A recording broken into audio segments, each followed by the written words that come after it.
আসসালামু আলাইকুম। আমরা চলে আসলাম ক্যাম্পে, আমাদের আলমাজার কোম্পানির ক্যাম্প। সন্ধ্যাবেলা একটু ঘুরতে আসলাম।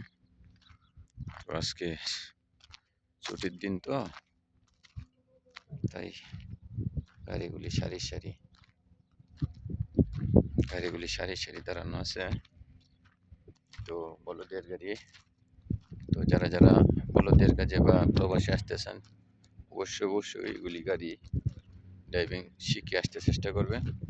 যদি এইগুলি গাড়ি চালানো শিখে আসতে পারেন তাহলে প্রবাসের কিছুদিন প্রবাস করলে চলা কষ্ট থাকবে না, কষ্ট দূর হয়ে যাবে। আর না হয়তো কষ্টর যার পর থাকবো না, কষ্টটা বেশি হইব, বেতনও কম হইব। আর যদি কর্ম জানা থাকে তাহলে কর্ম জানা থাকলে বেতন বেশি, সব কিছুরই ইনকাম বেশি। এটাই কিন্তু ওই যে দেখেন অবস্থা, গাড়িগুলি চতুর্পাশে গাড়ি।